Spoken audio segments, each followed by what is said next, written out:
First off, can I get any amendments to the agenda? I, for one, Cass, want to add CalPERG. I believe that they wanted to speak Oh to us. yeah, I was gonna say that too. So I'm gonna remove campus partners because that was accidentally there. And replace it with the Calberg students year in review. Recording in progress.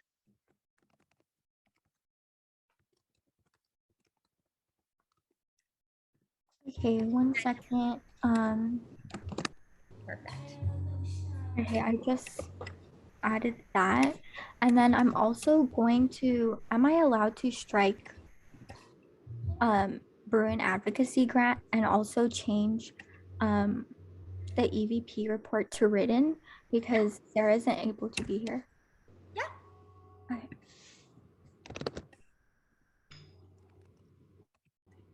Okay, and then Jenny. Hi, can I strike capital contingency? And then for all offices who are waiting on allocations, I was told by Irma Blanc that we have to wait until council votes on it, which is not going to be until next quarter, I think. So sorry for any delays in getting your items or like grading your application. Just putting that out there.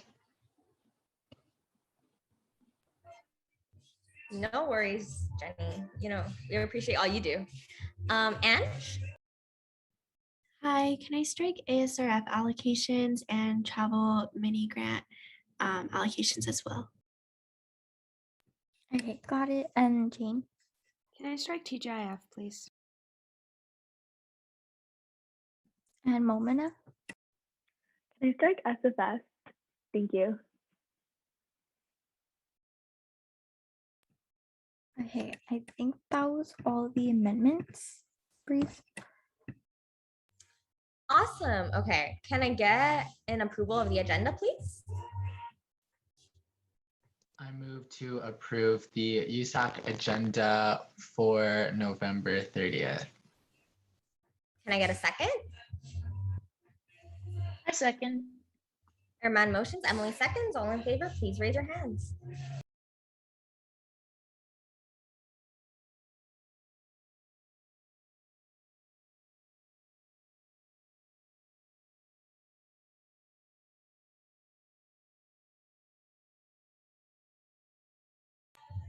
Perfect. And by a vote of 11 to 0 to 0, the motion passes and the agenda for this week is approved.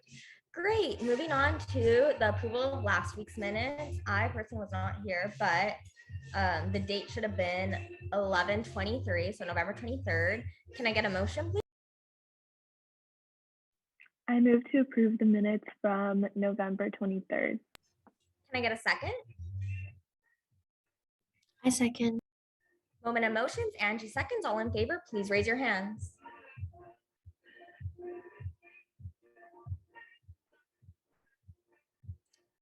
Okay, all abstaining?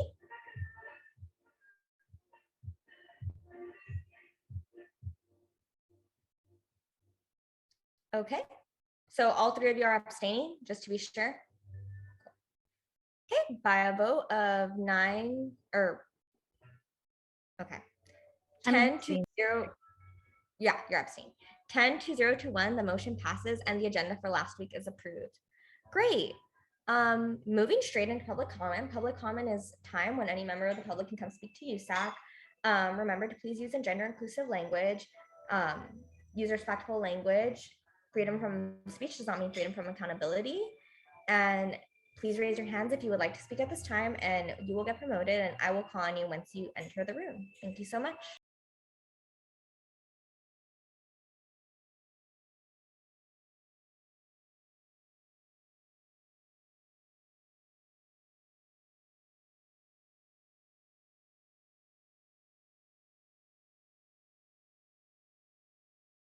Okay.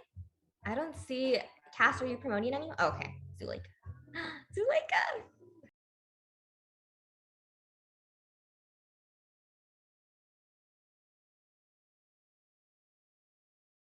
Okay, I think Suleika was just promoted. Oh my God, I'm so excited right now. Hi, Zuleika. Hi, everyone. Can y'all hear me? Hi. Thank you so much for having me on here. I'm happy to share space with everyone. You'll be hearing from me a little bit later on for the presentation for Bruin Parenting Scholars. But I just want to highlight some key issues that the student parent community is going through, both undergraduate and graduates, parenting students. At the moment, we're having an issue. Well, we've been having an issue, right, with accessibility to classes, specifically with just how classes are being offered. A lot of them are said to be offered in person. That really conflicts with just our schedules as being a parent. A lot of our community, more than 70% of our community are commuter students, which means that they have to commute from their homes all the way right to campus, but during their commute, they have to drop off their kids. A lot of the times drop-off times are between like 7:40 to about 8:15. A lot of the classes start at 8 or 9:30, 9 around that time. I'm hoping that you're kind of getting this, the issue here is that it's just not feasible for a lot of our parenting students, and a lot of them had to drop a lot of classes just in the fall quarter, just in order, right, to be able to come in person. A lot of the times too is that our kids during the fall quarter, our kids couldn't get the vaccine. And so, we had to stay home with our kids, because if our kids don't have the vaccine, then they can't go to school. If they can't go to school, we can't go to school. So it's just a layer upon layer. And I feel like this is going to happen again in the upcoming quarters. So I just want to make you all aware of the issues that our community is going through. I'll go a little bit more in depth in the presentation, but I really urge you all to please, in your meetings, please highlight these issues to, the different administrators that you're speaking to faculty, especially faculty, because we need to get accommodations in order for us to succeed here at UCLA. So thank you for listening. And I urge you to just raise awareness on this issue. Thank you. Thank you so much, Zuleika. Oh, love you so much. You are so amazing. Cass, was anyone else promoted? I think that was everyone. Awesome. Okay, so with that, I close public comment at 7:12 p.m. Great. Moving straight into funding. Contingency. Hi guys. Oh my gosh, I thought I sent out the allocations, but I had holiday brain and did not. So I'm so sorry. I did not send it earlier, but it is in the chat. It is for 1 USAC entity and 10 non-USAC entities for $9,530. I would just like to note that we're still going to be accepting. I'm going to do probably 2 rounds of discretionary funding for finals and during break, so that groups can still have allocations for week 1 events. And then the only other note is that we did have, for transparency, we did have one group who submitted late. It was for Union Centro Americana de UCLA, their application number 10. But I talked to their supervisor, and because they are typically an underfunded group, and they had like a lot of different reasons for why they were submitting their application late, and they also, I feel like, are a big value add to campus, we decided to make that exception and allow them to turn in. We still graded their application, even though it was a little bit late. But that was just, through conversation. Awesome. Thank you so much, Jenny. Does anyone have any questions? If not, can I get a motion, please? I move to allocate $9,530 to 1 USAC entity and 10 non-USAC entities. Can I get a second? I say Who was that? Sorry. me. Herman motions, Angie seconds. All in favor, please raise your hands.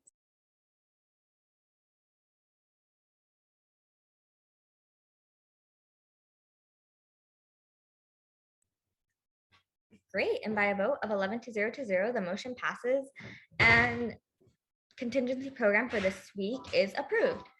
Great, going straight to Tay, SWC. Yes, we allocated $1,158 to 3 non-USAC entities.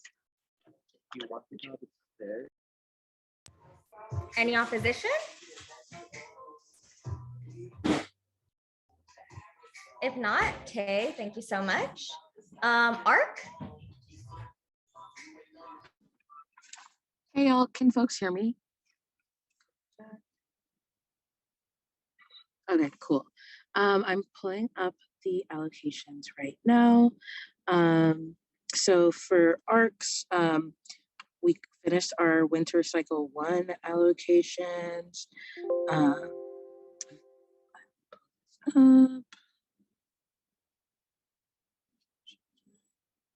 It's loading. One moment, sorry.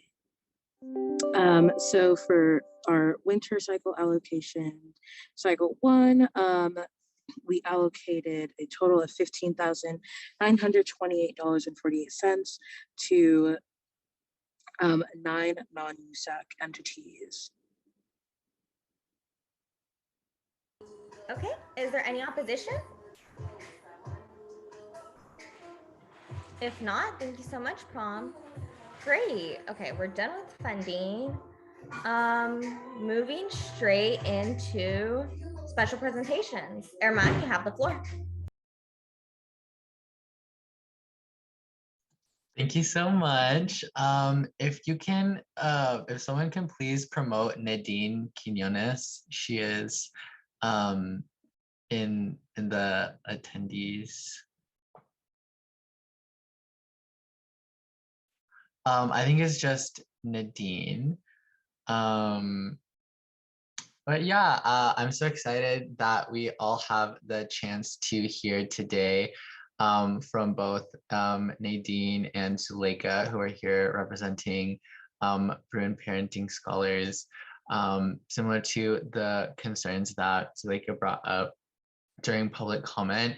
It's really, really important that we understand and support the parenting students at UCLA and the experiences that they are having with accessing classes and having that accessibility and those barriers to accessibility. And so we'll all get the chance to hear today from them, not only about Bruin Parenting Scholars, but about those concerns more generally. And just before I hand it off to them, this does connect back to the update that Angie gave in her verbal updates, and that was in my written updates about reaching out to Academic Senate. So we're trying to get the ball rolling on this, but I think it really is important that we as a council have the consciousness around the experiences that our parenting students are having here at UCLA. So with that, I can go ahead and hand it over to Zuleika and Nadine. Do you want me to screen share Zoo, or do you want to take care of it? Yeah, can you screen share? Yeah, yep. Let me just pull her up.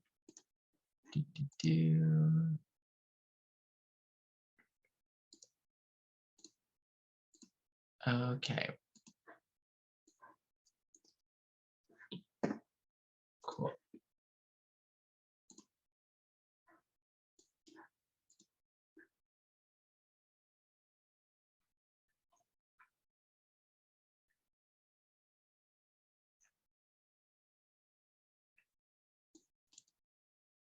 Okay, can everyone see the presentation?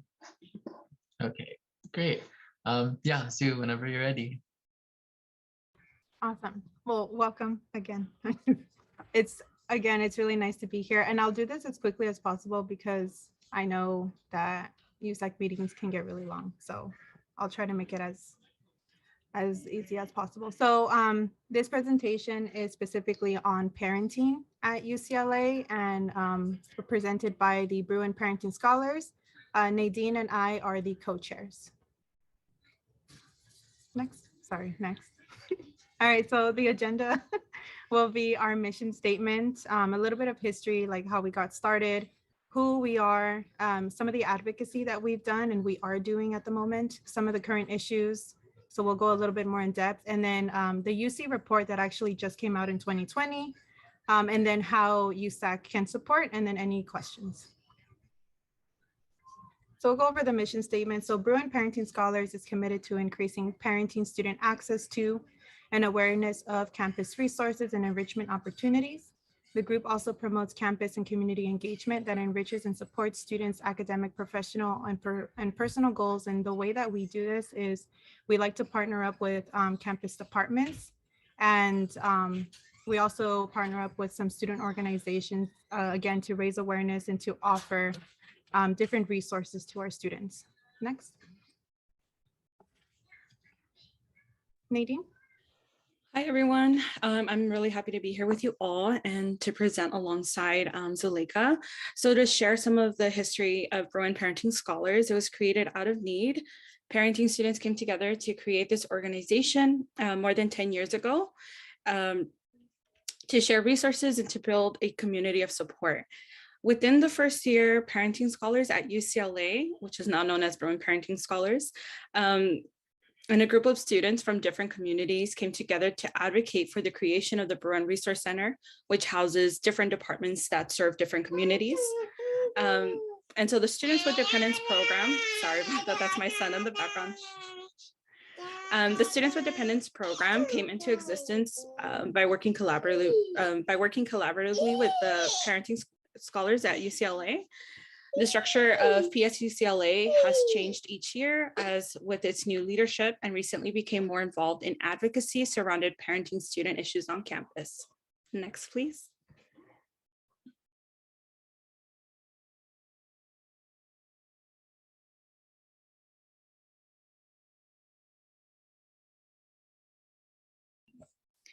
So a little bit about who we are.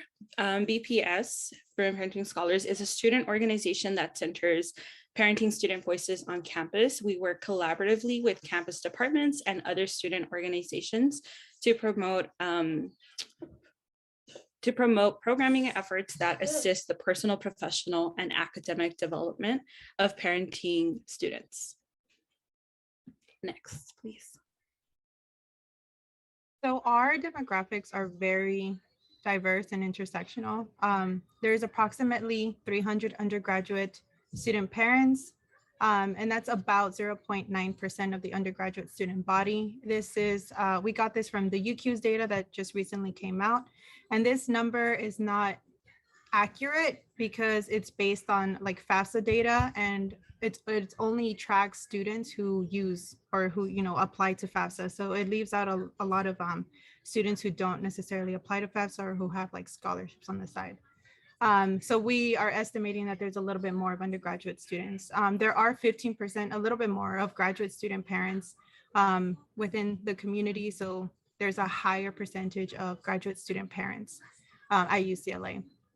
About 71% of undergraduate student parents are concerned with their financial situation. And a large majority of this 71% are financially insecure. More than 60% of student parents identify as single parents. And this was in 2013, and it has remained the same throughout the years. Approximately 40% of student parents work 40 plus hours a week in addition to their academic and parental responsibilities. And another data from CSIRO shows that student parents spend about 20 plus hours on parental and like familial responsibilities. So it kind of adds up, and it's about over, 60 hours basically a week that we spend on just doing additional stuff, right? On top of like our academics. So in total, there's approximately 70 plus % of student parents that commute to campus within a 5+ mile radius. And out of that 70%, 38% travel between 11 to 30 miles, which again, as I mentioned, it does make it hard on us when we're trying to drop off our kids early in the morning and then we have class at like 8, which is not feasible at all, or like at 9. We'll get there late, and it affects, you all know that it starts affecting your academic success as soon as like you start getting into issues like that. Next. So some of the advocacy work that Bruin Parenting Scholars has done. So today we are mostly focused on advocacy that that builds upon partnerships, and we are specifically student-led, right? But we've advocated to identify student parents on the UC application. We advocated for childcare cost as a basic need through the UC system-wide. So it's finally within the UC system, right? It's identified as a basic need. And we just recently were granted the C Campus grant, which is huge for our community. It actually allows us to have basically free childcare. We've advocated for priority enrollment, which just started this winter quarter. We advocated for the change of cost of attendance. We're still currently advocating for this to consider additional cost that student parents face compared to non-parenting students. We've advocated for our family resource center. We currently still doing that. We advocated for syllabi language changes. We're in the process of getting this passed to include parenting student resources within the syllabi. And then we joined in cancel rent protests, which was really recent. And we're also part of the Students with Dependents Task Force, which pushes forth campus-specific policy. Next. So now we're going to go over some current issues. So the pandemic has only exacerbated issues within our community that we already face, like inaccessible and unaffordable childcare. I, for one, am a commuter student, so I don't really know what I'm going to do with my son once I, have to go back to school in person next quarter. I know a lot of parenting students are also worried about vaccine mandates. Some parents don't feel comfortable with their kids getting vaccinated. Some parents want to keep their children at home, which will then make it harder for them to come to school in person. There's high risk of infection population. And then another issue is commuting. I feel like all parenting students commute to campus. It's an additional financial burden, and it's a time constraint for drop off and pickup. And just to give like an example based on my experience today, just like going to school, I waste gas, and then I have to buy a meal out there. And then I have to pay for parking. These are all additional costs that eventually are just going to accumulate and accumulate. And it can lead to financial issues and financial burdens. There's also housing and food insecurity that is still very relevant, loss of wages and rental assistance. And then one thing we would like to advocate for is for professors to accommodate parenting students, students with dependents by offering online courses, or kind of like a virtual format, or continue with the virtual format so that we can continue going to school and continue with our academic journey. And so it is more important now than ever that professors and administrators allow flexibility and extend accommodations, as parenting students have additional responsibilities and stressors. Some have lost their ability to focus, some have lost their source of income, and some have lost loved ones. Next, please.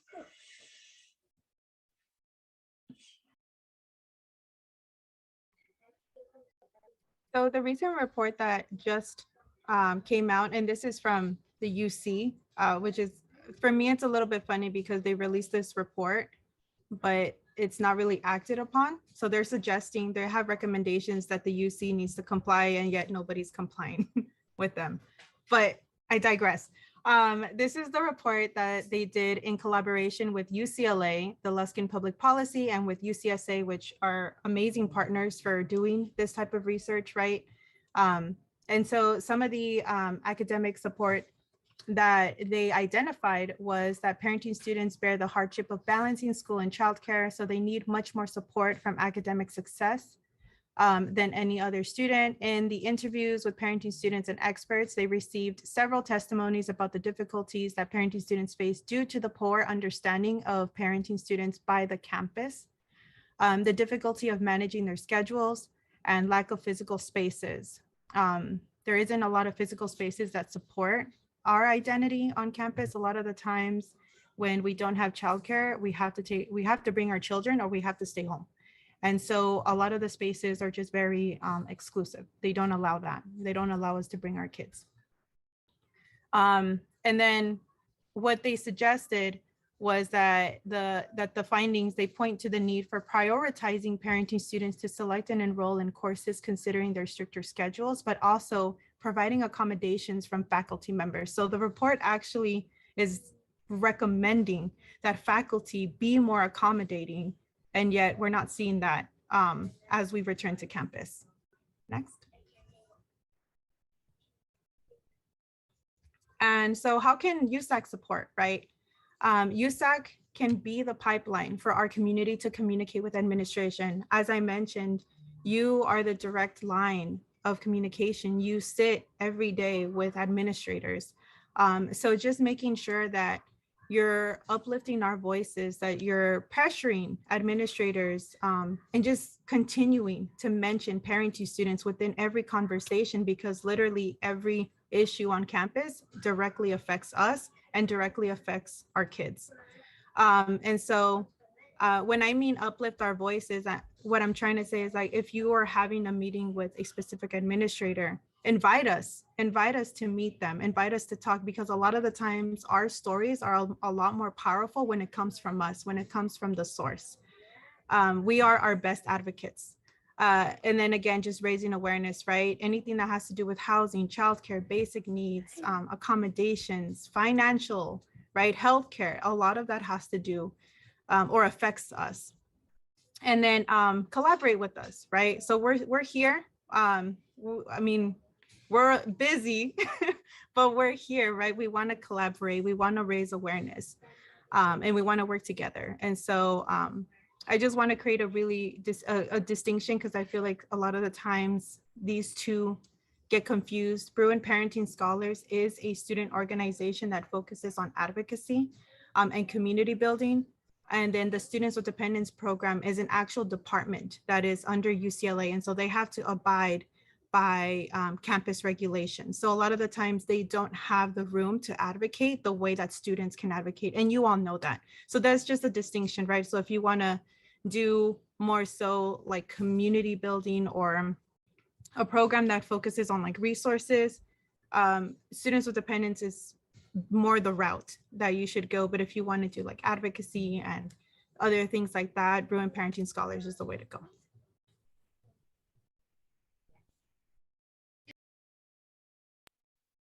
Thank you so much, Zuleika. I guess I can start off by saying that I do have a meeting with Vice Chancellor coming up later this month. And, you know, it is 30 minutes, but I would be more than happy to include y'all in that. And you always know that I'm here to support any causes. So I'll go ahead and drop my email in the chat. And you can feel free to like reach out should you be interested in that, or any other support moving forward. Thank you so much. I don't know if any other council members would like to say anything. Jane? Quick kind of question / statement similar to Breeze's. Is that I have an appointment to the Transportation Services Advisory Board, and I also sit on that board, which actually happens to me tomorrow. I'm not sure if it's open. I can ask, but I was wondering if you guys had anything, since you guys mentioned like a lot of parenting students are also commuters, to potentially bring up to like UCLA transportation and parking specifically. Yeah, thank you, Jane. I know that there are some spots available for priority for parenting students. I know that this quarter was a tough one because I don't think that some of the staff was trained properly. And so some of our parenting students fell through the cracks when they were supposed to be given priority parking. So I think just bringing that up so it doesn't happen again.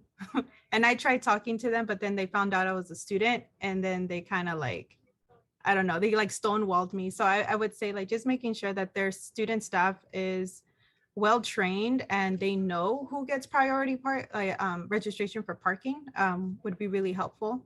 Another thing that we've been also trying to advocate for is in family housing, trying to get reduced pricing for like bus fares or free, because I know graduate students do.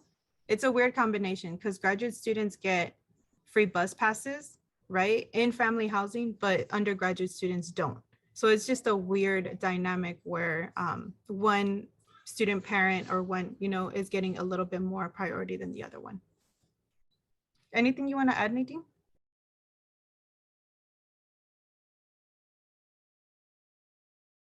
Okay, thank you so much, Zach. I'll make sure to bring it up.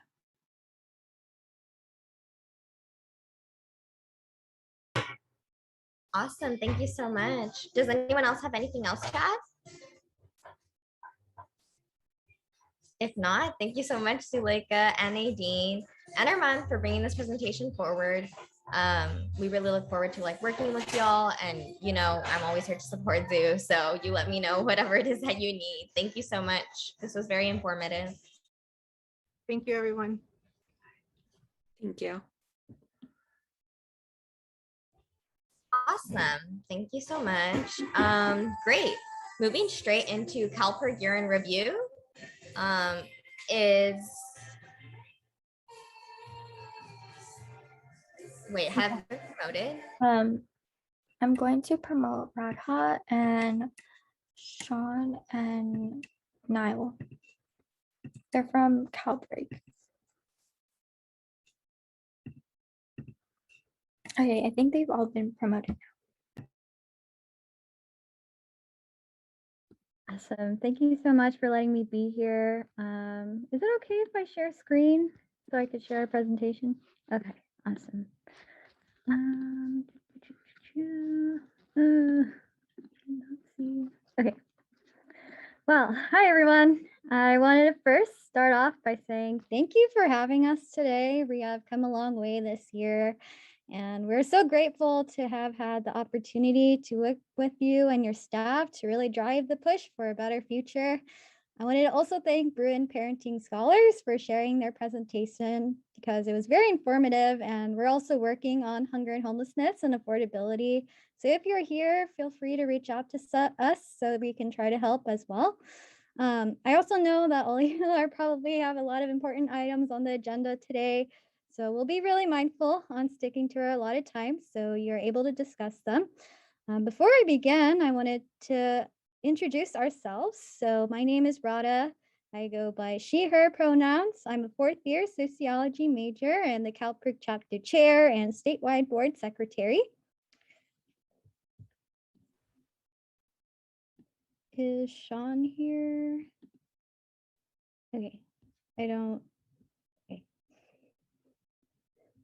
Can you hear me? Yes. Okay, cool. Hi, sorry. My name is Sean. My pronouns are he, him. I'm the End Oil Drilling Campaign Coordinator for our chapter, and I'm a third year political science major and global health minor. Hello, I'm Niall. My pronouns are he, him. I am an intern on the 100% renewable energy campaign. I'm a first year and I'm a math econ major. Awesome. So in this slideshow, we'll go over a review of CalPERG, give an update on our involvement numbers and our pledge drive, and then give some campaign updates and talk about the future. So I'm really bad at changing slides. Okay, first I wanted to talk about how our organization is structured, including our mission statement, how we work as a state, and what we did specifically here at UCLA this quarter. So in terms of our mission, CalPERG is a student-run, student-funded advocacy group. We work to create positive social change on issues like protecting the environment, fighting hunger and homelessness, increasing civic engagement, and making college more affordable. We run a volunteer and internship program to teach students to run strategic campaigns and become leaders in their communities. And our mission is to train student leaders to act on problems that affect the lives of all Californians and to promote solutions. And we do this by combining the energy of students with the expertise of professional staff, including advocates and organizers who work both on and off campus to advocate for the public interest. So as a statewide organization, CalPERG has chapters all across the UCs. We fall under the National Student PERGs with over 35 chapters across the country. And CalPERG is run by a board of directors made up of students from each of these campuses. We have a board on each campus plus a statewide executive community that drives statewide priorities. And students on every campus work with the campus organizer who trains them on how to be effective activists and leaders in our communities. So every year we run a large volunteer and internship program to give students the opportunity to take action on important issues they care about, and also the skills to do so. Every term we start with an intensive campus outreach effort designed to educate the campus about pressing social issues and also recruit new volunteers and interns. Through these efforts, this year we educated 2,276 students at UCLA through class presentations and many more through campus events and email or social media outreach. This year alone, we've engaged over 130 volunteers and 50 students participating in our internship program. CalPERG students, interns learn skills like how to organize an event, recruit and train volunteers, work with the media, and lobby elected officials. Next, we'll go through some of our specific campaigns that we've ran this quarter. The first one is our 100% renewable energy campaign, and we are only 9 years away from the UN's deadline to cut carbon emissions by half to avert complete climate disaster. And with record-setting wildfires and temperatures of this past year, it's clear we need to act now. The goal of the campaign is to get the governor to commit California to 100% clean energy sector right. We know that we don't have another 25 years to fight the worst impacts of climate change. This quarter, we've collected over 3,000 petitions from students on campus and held a clean energy parade to show UCLA support for clean energy.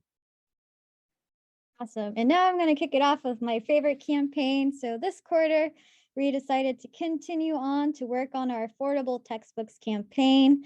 The cost of textbooks has risen by 1,041% since the 1970s. Students are being forced to risk their own basic needs and well-being to pay for textbooks in order to do well in school. Knowledge should not be locked behind a paywall. That is why the simple solution is to make textbooks free with open textbooks. And we are working to gather the support of the UC Regents to pass an open textbooks grant to incentivize faculty to use open access resources to make course materials more accessible and affordable for all students. And this quarter, we gathered hundreds of petitions, educated over 30 faculty members on the movement, and hit our goal of 40 coalition sign-ons. And next quarter, we hope to meet with more UC Regents and connect with Academic Senate to build some more support. And as for hunger and homelessness, this is our other campaign. In 2020, 44% of UC students actually experienced food insecurity and 16% experienced housing insecurity. And these numbers are concentrated more among foster, low-income, LGBTQ, first-gen Black and Latino students. And these are huge numbers of students across California who don't know where their next meal is coming from or where they're going to stay. They could stay in places that are not home. I think we would all agree that college is hard enough without worrying about basic needs. Los Angeles also has the second highest population of people experiencing homelessness in the country. And the UC system offers grants with limited eligibility to address it. And many of the resources that do exist, like CalFresh, ECRT, mutual aid, and smaller organizations and resources are underutilized.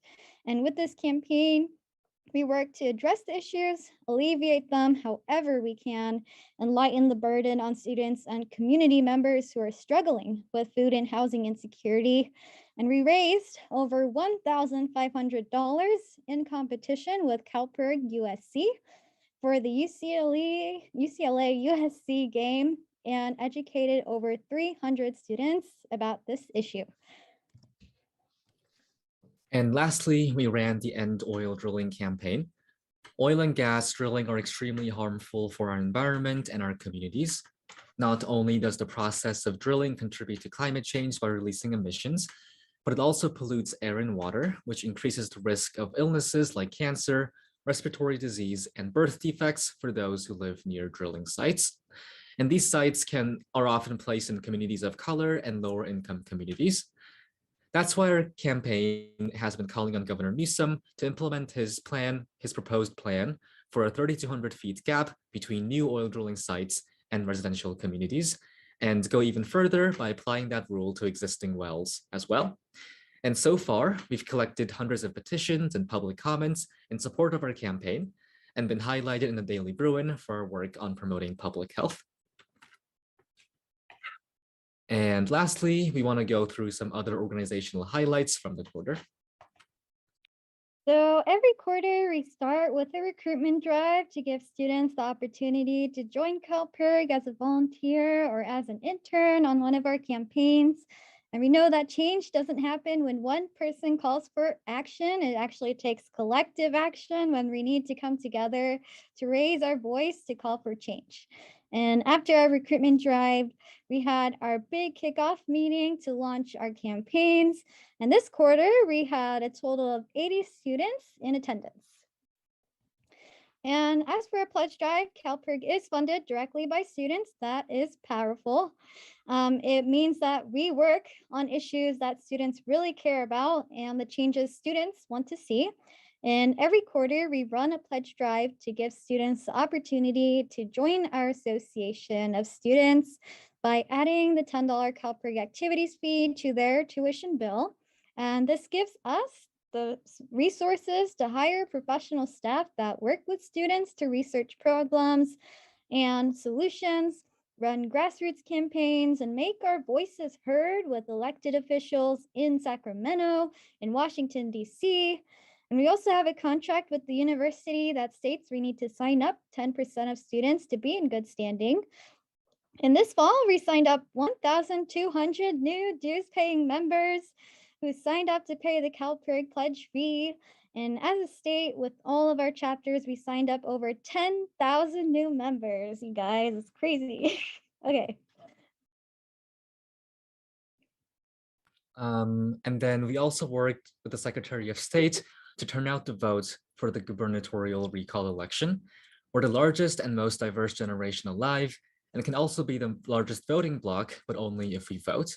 So we partnered with the Secretary of State's office to put on a vote-a-thon to make sure students were registered and ready to turn out for that election. In the course of just 3 hours, over 80 students reached almost 1,000 students through phone calls, posts on social media, and peer-to-peer texts. And Secretary Weber also joined in to talk about the importance of the youth vote. This quarter, we've had some important meetings for the entire year. We met with the Vice Chancellor of Student Affairs, Gordon, to update him on the work we've done this quarter. And we were also invited to attend Chancellor Block's fireside chat about civic engagement. And we are super excited to continue this work going into next quarter. And as a state, our board of directors are going to vote on which campaign is going to be our lead campaign. And then we will most likely continue working to make textbooks more affordable, alleviate hunger and homelessness, and end oil drilling in California. And lastly, thank y'all's support, and we are excited to work more closer together next quarter. I'll stop there and see if anyone has any questions. And if you would like to collaborate on any of our projects, please feel free to let me know. I'll send my email in the chat.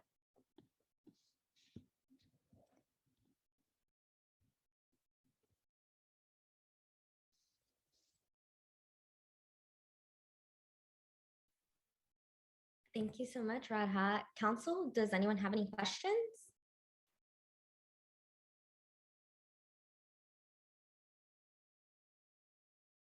And yeah, I just want to thank you all so much, the three of y'all. I know it is week 10, so thank you so much for making this commitment and coming out to speak with us tonight.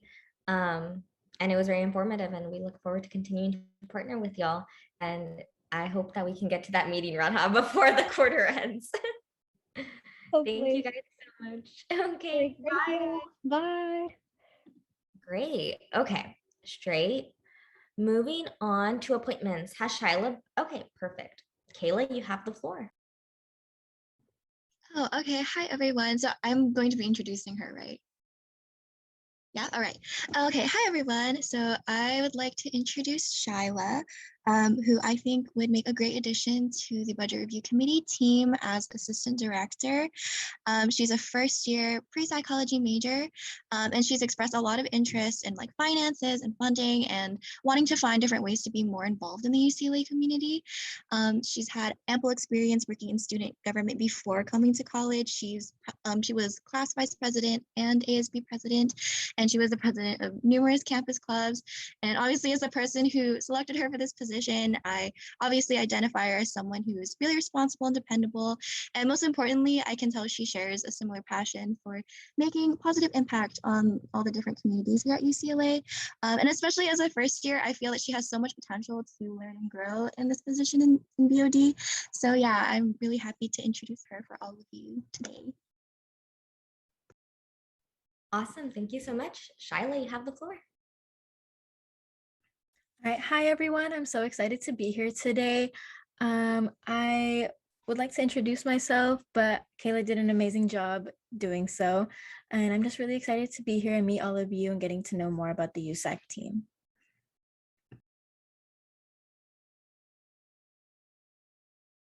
Great. Okay. Council members, does anyone have any questions? Herman, then Cass. Hi, it's good to see you, Shyla. In Kayla's intro, she mentioned a whole bunch of experiences that you have had, and I was wondering if you could pick one that you think prepares you best for this role, and then share why you think that it helps you be ready to take on this role. All right. So one role that I used to have, I was pastly involved in, was student body president at my high school.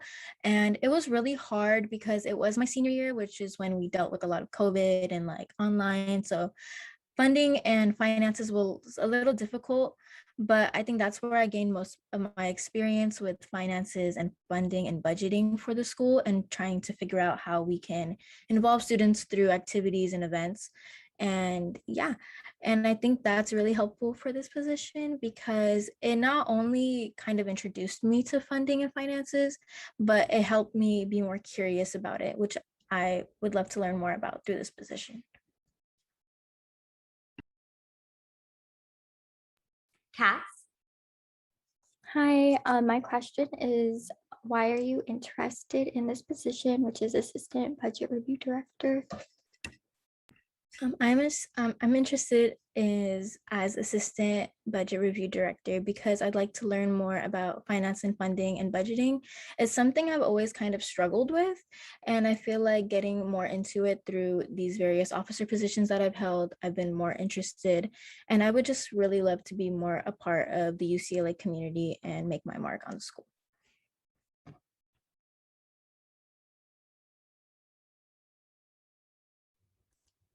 Emily?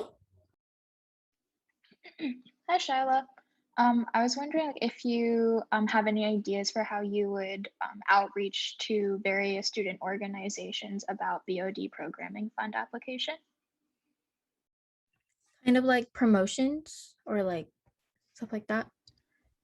Yeah, just like outreach to make sure clubs know about the app and how to apply. I believe I would kind of take it to social media. That's where I feel like a lot of people are, and I'd be able to reach out more through social media. Also like collaborations with other groups and other funding organizations, and then kind of just assisting the BRD in charge and trying to see what other sponsors we can reach out to have more people aware about the program. Any other questions?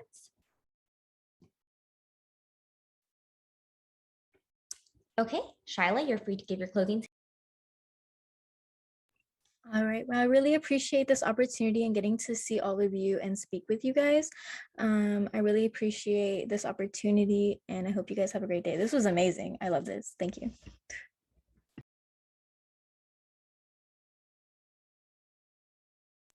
Awesome, thank you.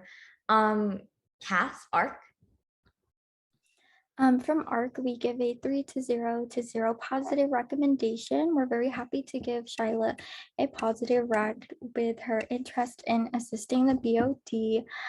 We can see that like it would allow her to grow and also learn in the finance like field and also as a leader. We definitely appreciated her growth mindset. So constantly being in communication and not being afraid to ask for help. I also wanted to highlight with that with the question that she answered that I asked. I appreciated you like expanding like your interest about this position. So I'm very confident in your ability.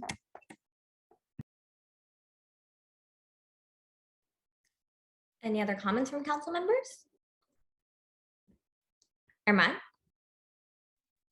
Yeah, I just totally want to second what Casa said, and I think that especially that growth mindset that I think came up in the ARC interview, but like we can also see in the amount of curiosity that Shyla has is going to be really good for this position. I just also wanted to make really explicit that there's also just like a learning curve of UCLA communities coming in as a first year. And that one of the things that I really hope to see in this role as well is hopefully targeted outreach to transfer communities and other student organizations on campus to learn more about BOD and be supported in that role.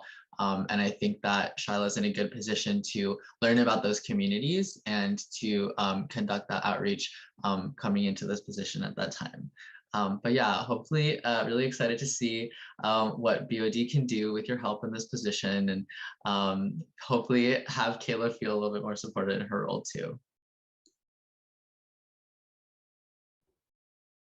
So cute. Awesome. Great. Can we have a motion then? I motion to appoint Shyla to Assistant Budget Review Director. Can I get a second? I second. Cast motions, Jane seconds. All in favor, please raise your hands.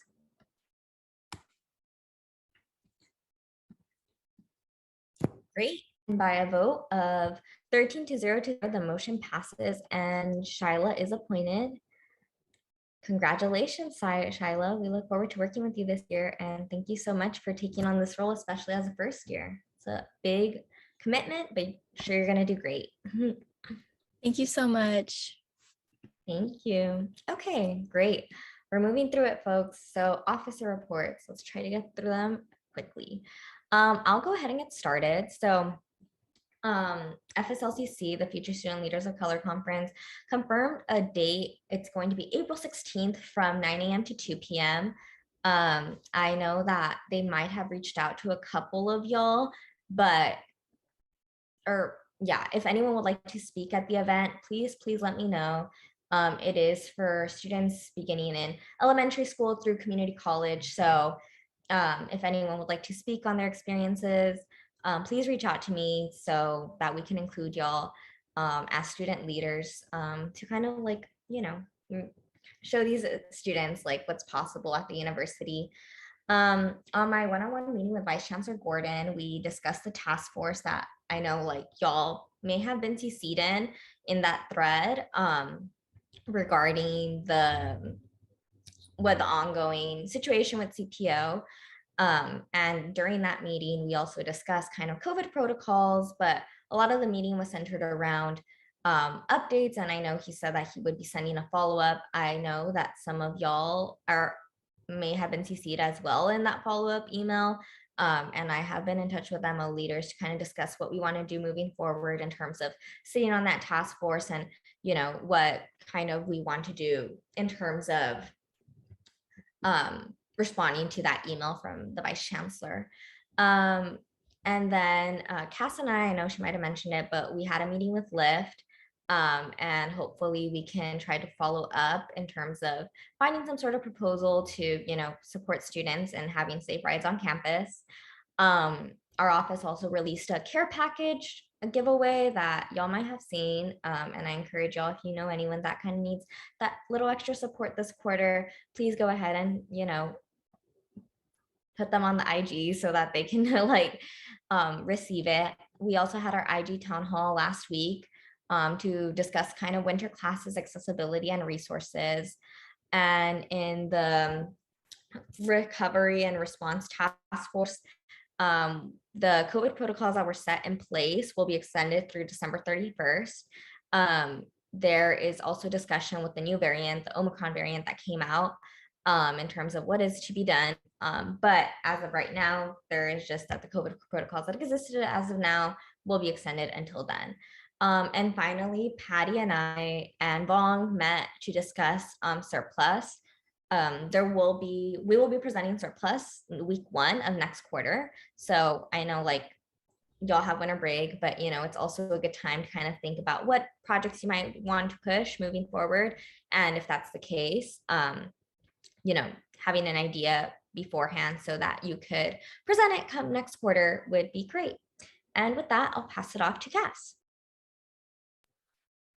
Okay, from the IVP office, oh shoot, my notes. Okay, so I met with Karen from Case Management Services to begin planning the annual IVP and Dean of Students Truth and Ray Scholarship. And so nomination applications should be rolling out pretty soon. For context, that's when like students can nominate other undergrads, and also graduate students can be nominated. So they nominate people that take the initiative to help like a fellow Bruin that's like going through a lot.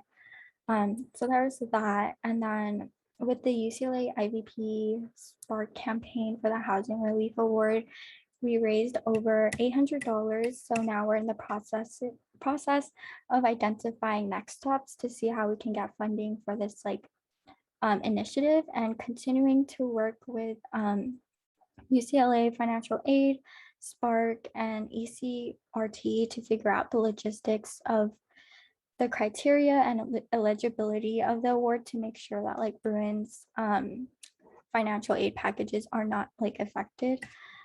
And then we have 2 upcoming de-stressing events this week. There's one tomorrow from 10:30 to 12:30 at Bruin Plaza, and we'll be making affirmation bracelets, and you can also grab some coffee. And the second event is this Friday, also from 10:30 to 12:30, and that's the same location, Bruin Plaza, and we're going to have an affirmation board so that students can write positive messages to each other for finals week. And then we're also going to, of course, follow like COVID-19 guidelines, and we ask that everyone to wear a mask. And then moving on, I'm still in communication with Sol about the AVS projector and technology access issue that like student orgs are dealing with. An update from like that whole situation is that Sol is still in the process of creating a pilot program with Campus Life and Student Affairs to hopefully fix this issue by winter quarter. But there are a few things that we need to like confirm tomorrow. So I'll still be in contact with them after that deadline to see if like orgs are able to have access to that technology without the AVS policy in effect. And I'm also going to meet with the AVS manager along with other student leaders who brought up this issue to understand why and when this like policy was implemented, and if they're considering removing it, and just to like offer a space for folks to give feedback to AVS. And then like Breeze mentioned, we both had a meeting with Lyft to discuss like what kind of program Lyft can offer to support students and hopefully try to establish some kind of smart ride system for Bruins. And finally, the IVP office is bringing back food trucks for finals. I'm so excited for that. So that's next Wednesday of finals week from 1 to 4 p.m. at Wilson Plaza. So it's on campus. And then there's only going to be like 2 food trucks because of ASUCLA restrictions. So it's going to be Go Fusion and Grill and Creamy Boys Ice Cream. So that's all my updates. So I'll pass it off to Angie. Wait, is this free? Oh, wait, no, it's not free, unfortunately. It's okay. Thank you, Cass. Hi, everyone. So this past week, my team and I, along with the Facilities Commissioner, had a meeting with Suzanne Seplow to discuss the CAE budget, which will be sent to us by December 13th. And we also discussed the hiring of new disability specialists since there are several vacancies open. And we also discussed like the hiring requirements for those. And currently outreaching to folks to try to fill those vacancies. If you know anyone who might be interested, feel free to reach out to either me or Jane, and we can forward over some more information. My office is also continuing to collect student feedback and testimony on remote courses to inform our continuous advocacy for more remote and hybrid courses for winter and spring and beyond. And we're currently setting up a meeting with the Center for the Advancement of Teaching to discuss remote options and course accessibility, as well as ways that closed captioning for Bruincast can be improved as well. And then I also reached out to the CAE and Undergraduate Council, and I will be reaching out to the Center for the Advancement of Teaching again to discuss winter accommodations for parenting students and commuter students. So far, it's been pretty difficult getting a meeting with the UGC and with the CAE regarding this topic. So I will be reaching out again with follow-ups and reaching out to the academic senate chairs for a meeting as well. And then this week, I also had my biweekly meetings with my SIOC appointment, and FSC and AAC are currently working on distributing the Blue Books and Scantrons to the retention projects. So we're coordinating the distribution. Hopefully that will be able to happen by the end of this week. But just getting in touch with the retention projects currently. And then my office has also been planning our fall quarter de-stress event in collaboration with Res Life. And that will be taking place this Saturday from 6 to 8 p.m. in Carnesale Commons. Feel free to stop by. There will be a lot of different activities like bracelet making, painting, coloring, and it will all be, oh wait, sorry. Okay, it says my internet connection is unstable. Can y'all still hear me? Yes. Okay, cool. Yeah, so it'll be in Carnesale Commons from 6 to 8. And then I'm also meeting with some ASL professors to discuss how we can push forward with the ASL major and minor for next academic year. And then I have another meeting with Brew and Learn coming up on Friday to discuss student engagement and outreach through a potential survey that we're working on to make sure that students are ready to transition as smoothly as possible to Canvas and Brew and Learn beginning winter quarter. But yeah, that's basically it for me. Thank you all. Good luck with finals. Thank you, Ange. Great. Okay, moving on to admin reps. Jessica? Or, I don't think Jessica's here. Nope, Jessica's still out. Okay. George?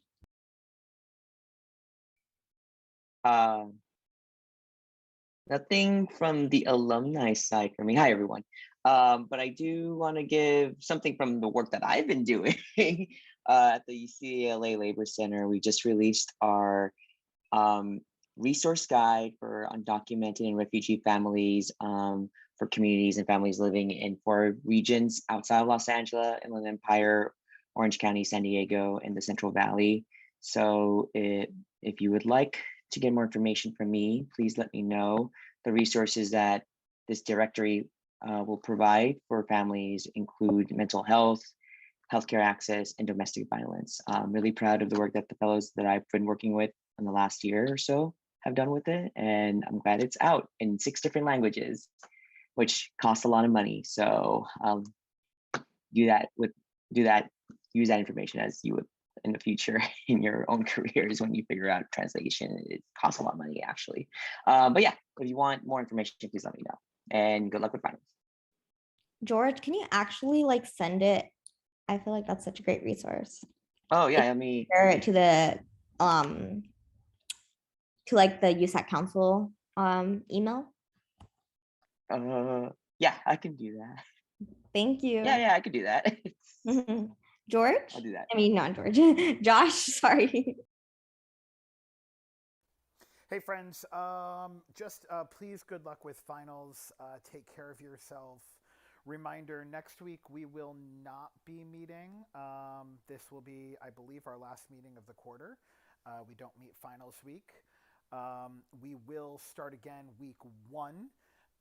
And again, that will be a remote meeting just because everybody will be traveling. After that week and everyone gets back from traveling and COVID testing, if you all feel comfortable and want to meet again in person, please just let myself and Fernando and Patty know so that we can get the room set up. The room is reserved and ready to go for fall quarter. I'm sorry, for winter quarter, excuse me. But we just want to, you all just let us know. We can't meet in person the first week just because of COVID testing. But after that, we can move back in person. That is a decision you all need to make and discuss, and maybe we can do that the first week. But other than that, good luck with finals.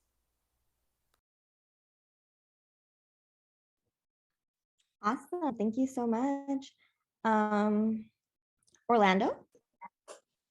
Hello, everyone. Before I start, good luck on finals. I know that feeling, so I'm sure you all do great. I just have a quick update. Actually, it's on the what the IBP Cassandra Cass was talking about was the AVS. Although we're still in the process, Seoul's still in the process of negotiating and working with AVS on kind of lifting these fees and kind of working with them. In the meantime, we worked with Student Affairs to provide a fund that will help cover the cost. It is known as the Classroom AV Services Support Fund by Campus Life, and it can be accessed through the funding portal on MyUCLA. We just found out about it this week, so Seoul has begun the process of passing along the information to all the registered campus organizations. But if you know of anybody any of the groups that need any help, you can direct them towards Seoul and their Seoul advisor. All right, that's all I have for now. Thank you so much. Sorry, I'm going to Fernando?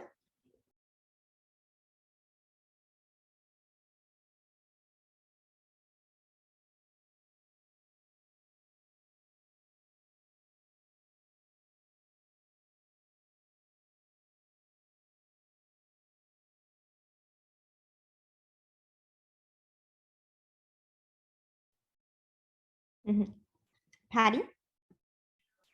Hi, everyone. Good evening. Again, good luck on finals. Hope everyone's getting a little bit of rest. I also wanted to let you all know ASUCLA, I mentioned this to Breeze today, but we're working with a nonprofit called Safe Place for Youth. Sorry, it's a long day. And I think this would be a great opportunity to partner with some of the USAC offices. So if something that you're interested in, just reach out my way. Essentially, it's an organization that comes to campus to do tabling, to go over resources available to students that need support in various different basic needs, and helps guide them through various processes based on their personal needs. So I'd love to share more about it. And again, hope you have a good night.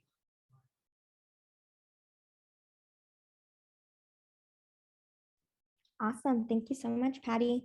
Oh, perfect. New business, FSC bylaw amendments. Hi, did bylaw review committee get a chance to look it over? Yes.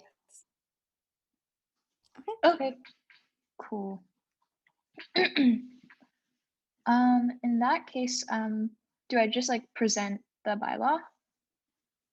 Okay, Yes. cool. I'm gonna find it. Wait, Emily, really quickly before you do that, can you give me access to the document?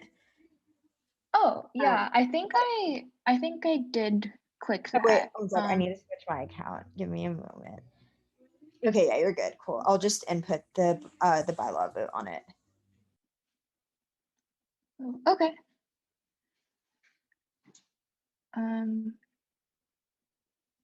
Cool.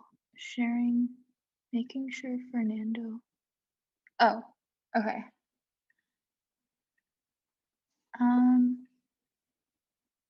This window. Okay, so this is the window. Oh, did I see a chat? Oh, okay. Thank you. So this is the bylaw revision that I sent. Essentially, me and PASA wanted to institutionalize the maintenance of the USAC expenditure viewer that Jacob presented back earlier in the summer. He presented like it essentially just like goes over the budget breakdown and like helps analyze and sort the data by type, by expenditure type for students to easily view. And so we just decided that it would be better to house that under FSC, since like FSC's mission is like always going to be financial supports, whereas Gen Rep 2 always changes every year by nature of the office. So we added a section, this one, in bold, saying the Financial Supports Commissioner should be responsible for the construction and maintenance of an accessible online platform, henceforth referred to as USAC Expenditure Viewer, for the purpose of providing USAC expenditure transparency to the student body. The Financial Supports Commissioner may select any UCLA undergraduate student or students to assist with the construction and maintenance of the USAC Expenditure Viewer. The elected Financial Supports Commissioner need not necessarily have familiarity with software programming. The USAC Expenditure Viewer should remain online at all times unless maintenance is being performed. New iterations of the USAC Expenditure Viewer may be launched in place of whichever iteration is currently online. The USAC Expenditure Viewer is to be presented to USAC at least once per calendar year. And I think that's the body of the text. So I think at this point, is it questions or are we discussing? Yeah, it's if anyone has any questions.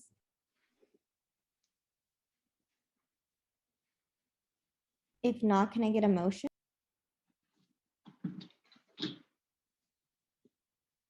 Breeze, do you want CRC's recommendation first? Oh yeah, sorry about that. Yeah. Cool. So yeah, by a vote of 3-0, CRC approves. If it approves the bylaw change. Okay, perfect. Can I have a second? Wait, was that a motion or was that just a recommendation? Yeah, no, sorry, recommendation. I'm so out of it right now, y'all. Okay. Would anyone else like to add anything?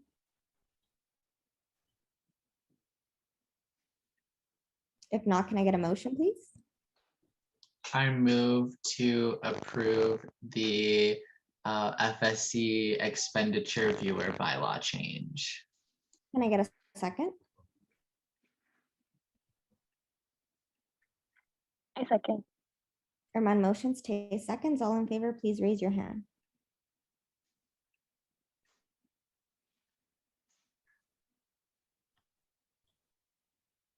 Okay, and the vote. Prom?